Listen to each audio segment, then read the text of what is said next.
Never seen a lion so badly beaten by a buffalo. The lion clung to the buffalo's head, powerlessly sprawled on the ground, motionless except for the rise and fall of his breathing. One might have thought he was gone for good. The impatient buffalo shook its head, trying to toss the lion off, but the starving lion, desperate for a meal, clung on despite the violent shaking, provoking the buffalo to retaliate with its sharp horns.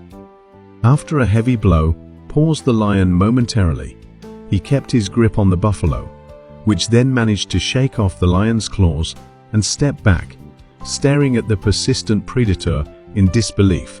After a moment of contemplation, the buffalo resumed its assault, realizing the lion wouldn't relent, and it had to fight for freedom. The lion took a devastating hit and lay motionless, struggling to rise without even the strength to lift his head. The buffalo stood by, quietly observing the nearly lifeless lion, ready to leave once the lion expired. Tension hung in the air until the buffalo turned to test the situation. Unexpectedly, the lion got up, attempting to sneak an attack. But the buffalo, turning back abruptly, unleashed a barrage of attacks, which seemed to be the end for the lion. Attempting to walk away, the buffalo found the lion latching onto its leg again, embodying a pitiful plea not to be abandoned, a far cry from his regal title as the king of the savannah. The buffalo, exasperated by the tenacious lion, tried hard to break free, its sharp horns aiming for the lion's head.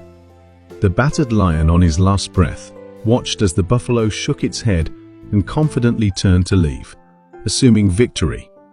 However, the lion pounced unexpectedly once more, gripping the buffalo's legs and biting its back. Despite his efforts, the lion couldn't penetrate the buffalo's thick hide, as even hyenas struggle to do so with their powerful bite. The exhausted lion began to falter, his grip loosening. The buffalo, seizing the opportunity, easily broke free from the lion's hold and readied to rejoin its herd, giving the lion one more punishing blow before leaving. The lion managed to grab the buffalo's nose, dragged along for a few meters, a desperate last stand by the blood-stained lion. With such severe injuries, survival on the savannah was now a distant hope for the lion.